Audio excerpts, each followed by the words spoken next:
Okay. Sermonette coming.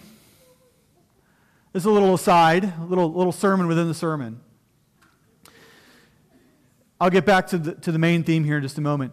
Do you notice how Daniel rebukes the king, especially in verse 22? Now, I just want to preach a little 4-minute sermonette on this because courageous churches and courageous men need to preach against tyrannical, dictatorial, narcissistic governments every once in a while. So here we go.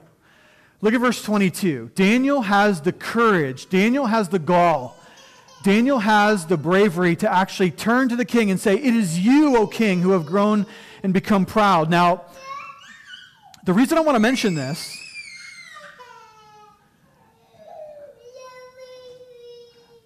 it's disturbing to some, really, is that I'm afraid that sometimes the church isn't brave enough to speak out against the state. The state and the church, they do occupy different spheres. We acknowledge that. They have different responsibilities and different roles. But who rebukes the tyrant when the tyrant goes wrong? Well, it has to be the prophetic voice of the church. And if you don't believe that, then I would summon for you the following 4 examples. First, Moses rebuking Pharaoh in the book of Exodus. Second, Nathan rebuking King David. Now, he's a good king, but when he sins against Bathsheba, somebody has to be brave enough to rebuke the king. Okay?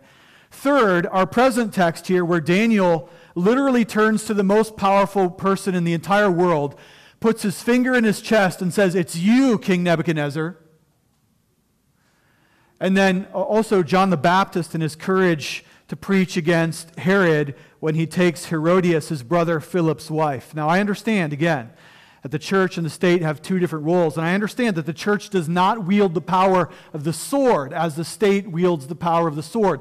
But the church better not lay down the sword of the Word of God when the state errs. And when tyrants do the work of tyranny, it is a particularly bad and inappropriate time for the church to pull up lame and get afraid. And so thankfully, Daniel has the courage to preach against the tyrant when the church must send forth its prophet to rebuke the state's errors. Now that's the end of the mini sermon. Let's go back to the main text. Notice in your passage